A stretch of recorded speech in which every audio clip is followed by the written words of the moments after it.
ও মা তুমি আমার মাথায় একটু ফুল দিয়ে না এখান থেকে চপ খাও, পাপড় নাও। তখন আমি বলছি যে ভাইজান তোমারে এবারে জিতাবই। কোথা থেকে জিতাবে? হ্যাঁ, কোথা থেকে জিতাবো? 5টা ভোট গুড়ি নিয়ে ভাঙড়ে জিতবে ভাইজান? হ্যাঁ, ভাইজান ভাঙড় ছাড়া কোথাও জিততে পারবো, জিতবো অন্য জায়গাও জিততে পারবে, ভাইজান ছাড়া কেউ নেই। ভাঙড়ে জিতবে ভাইজান? হ্যাঁ।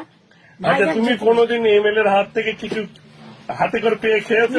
না, কেউ দেয়নি। ভাইজান ছাড়া আমার কেউ দেয়নি। এই মেয়ে বলে এই আমার ছাড়া, এই ছেলে আমার ছাড়া আর কেউ আমার দেয়। আচ্ছা, ভাইজানের সাথে কথা বলে ভালো লেগেছে? হ্যাঁ, আর ভাইজান ছাড়া আমি চিনি না।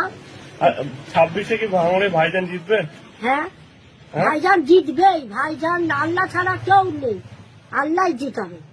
আচ্ছা, তুমি একজন হিন্দু সম্প্রদায়ের মানুষে ভাইজানকে ভোট দেবে? হ্যাঁ, ভোট দেবো। ভাইজানকে ভালো লাগে? হ্যাঁ, আচ্ছা। ভাইজানকে ছাড়া আমি চিনি না। ও তো আমার ছেলে। মা বলে কে ডাকে বলো তো? টুনু বলে ডেকেছে, ও যা ডেকেছে ওকে আমি খালি ওর জন্য আমি আশ্রয় করি। আচ্ছা, আচ্ছা, আপনার নাম? আমার নাম সন্ধ্যা দাস, কলোনি পাড়ায় থাকি, মাঝেরহাটি কলোনি।